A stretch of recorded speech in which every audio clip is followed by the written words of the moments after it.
గుండెల్లోతు కష్టాల్లో కూరుకుపోయి కొట్టుమిట్టాడుతున్న బీఆర్ఎస్కు మరో భారీ షాక్ తగలనుందా? గ్రేటర్ ఎన్నికల ముంగిట కోలుకోలేని దెబ్బ తగలడం ఖాయమైపోయిందా?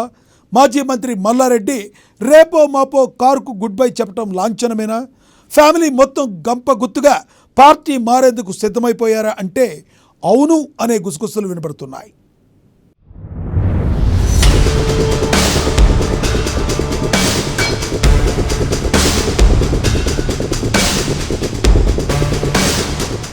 మల్లారెడ్డి తెలుగు రాష్ట్రాల్లో ఈ పేరు తెలియని వారు ఉండరు.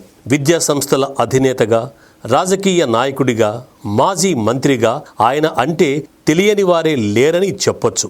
మల్లారెడ్డికి పలు విద్యా సంస్థలున్నాయి. ముఖ్యంగా మాస్ మల్లారెడ్డిగా ఆయనకు పేరుంది. సోషల్ మీడియాలోనూ ఆయనకు క్రేజ్ ఉంది. బీఆర్ఎస్ పార్టీతో సంబంధం లేకుండా తనకంటూ ప్రత్యేక గుర్తింపు తెచ్చుకున్నారాయన. పార్టీలకు అతీతంగా ఆయనకు సత్సంబంధాలున్నాయి. ప్రధాని Modi, AP CM Chandrababu, Karnataka CM DK Shivakumar లాంటి అగ్ర నేతలతో మంచి పరిచయాలున్నాయి.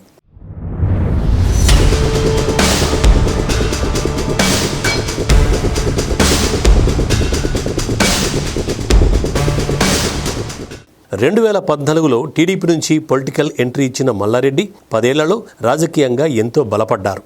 టీడీపీ ఎంపీగా గెలిచిన తర్వాత సడన్గా రూటు మార్చి కారెక్కారు. 2018లో మేడ్చల్ అసెంబ్లీ నియోజకవర్గ బీఆర్ఎస్ ఎమ్మెల్యే అభ్యర్థిగా పోటీ చేశారు.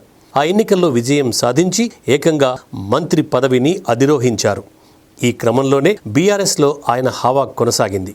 మేడ్చల్, మల్కాజ్గిరి జిల్లాపై మల్లారెడ్డి పట్టు సాధించారు.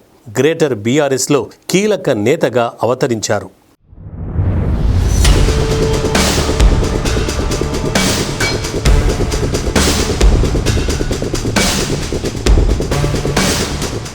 రెండు 2023 అసెంబ్లీ ఎన్నికల్లో మరోసారి ఎమ్మెల్యేగా విజయం సాధించారు మల్లారెడ్డి.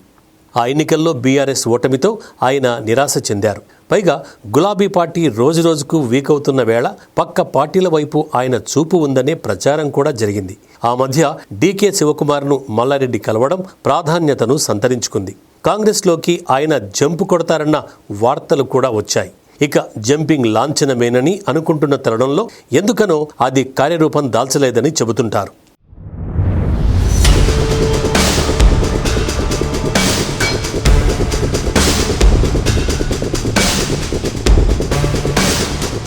పార్టీ మార్పుపై సైలెంట్గా ఉన్న మల్లారెడ్డి బీఆర్ఎస్తో చాలా కాలంగా అంటి ముట్టనట్టుగానే ఉంటున్నారన్న వాదన వినిపిస్తోంది.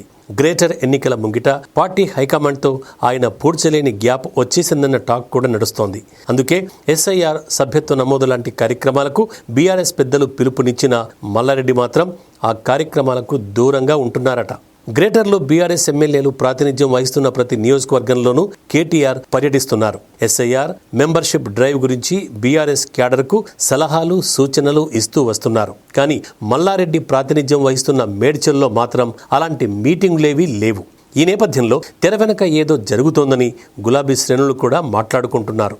దానికి ఊతమిస్తూ ఇటీవల మల్లారెడ్డి పార్టీ నాయకులతో మాట్లాడిన మాటలు ఇప్పుడు వైరల్గా మారాయి. పార్టీకి దూరమయ్యాడని నేతలు కూడా పట్టించుకోవడం లేదంటూ తాజాగా ఆయన తన అసంతృప్తిని వ్యక్తం చేశారు. దీంతో ఇక మల్లారెడ్డి బీఆర్ఎస్ను వీడడం ఖాయమైపోయిందా అన్న అనుమానాలు మరింత బలపడుతున్నాయి.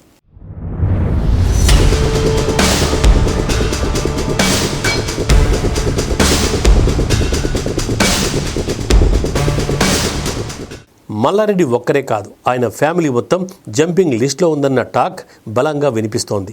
మల్లారెడ్డి చిన్న కుమారుడు భద్రారెడ్డి సతీమణి ప్రీతిరెడ్డి కూడా పాలిటిక్స్ వైపు ఇంట్రెస్ట్ చూపిస్తున్నారన్న వార్తలు వస్తున్నాయి.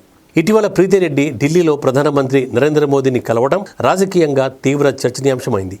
అయితే ఇది పూర్తిగా విద్యాపరమైన అంశాలకు సంబంధించిన భేటీ అని, తాను బీజేపీలో చేరతానన్న ప్రచారంలో ఎలాంటి నిజం లేదని అప్పట్లో ప్రీతిరెడ్డి స్వయంగా స్పష్టం చేశారు.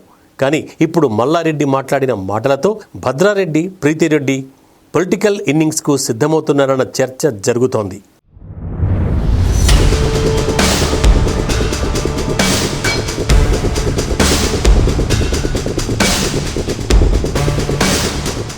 వాస్తవానికి మల్లారెడ్డి, ఆయన కుమారుడు భద్రారెడ్డి సతీమణి ముగ్గురు 3 నియోజకవర్గాలపై దృష్టి సారించారన్న టాక్ నడుస్తోంది.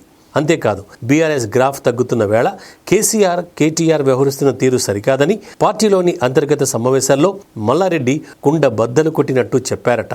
పద్ధతి మార్చుకోకపోతే తమ దారి తాము చూసుకుంటామని కూడా చెప్పినట్టు టాక్. ఈ క్రమంలోనే బీఆర్ఎస్ హైకమాండ్తో మల్లారెడ్డికి గ్యాప్ వచ్చిందన్న వాదన వినిపిస్తోంది. ఈ వాదన ఎలా ఉన్నా త్వరలో గ్రేటర్ ఎన్నికలు జరగబోతున్నాయి. అసలే బీఆర్ఎస్ పరిస్థితి బాలేదు. ఈ తరుణంలో మల్లారెడ్డి పార్టీకి గుడ్ బై చెబితే గులాబీ పార్టీకి మరింత నష్టం తప్పదు. దీంతో గులాబీ పెద్దలు దిద్దుబాటు చర్యలకు దిగినట్టు సమాచారం. తొందరపడొద్దని మల్లారెడ్డికి నచ్చజెబుతున్నట్టు టాక్.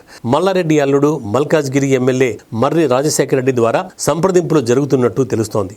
కానీ మల్లారెడ్డి మాత్రం వినే పరిస్థితి ఉండకపోవచ్చని, ఆయన తాడో పేడో తేల్చుకోవడానికే సిద్ధమయ్యారన్న టాక్ నడుస్తోంది.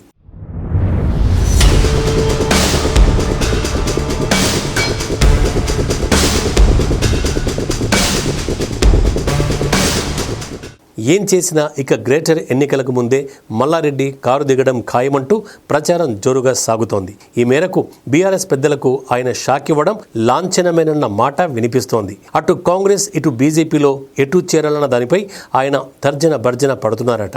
రెండు పార్టీలతోనూ సంప్రదింపులు నడుస్తున్నట్టు సమాచారం. మల్లారెడ్డి ఎటువైపు మొగ్గినా బీఆర్ఎస్కు మాత్రం భారీ నష్టం ఖాయమైపోయిందని ఆ పార్టీ క్యాడర్ మాట్లాడుకుంటున్నారు. ఏ క్షణమైనా కారు దిగడం ఖాయమని గుసగుసలాడుకుంటున్నారు. మరి ఆయన నిజంగానే కారు దిగుతారా, వేరే పార్టీలో జాయిన్ అవుతారా అన్నది వేచి చూడాలి.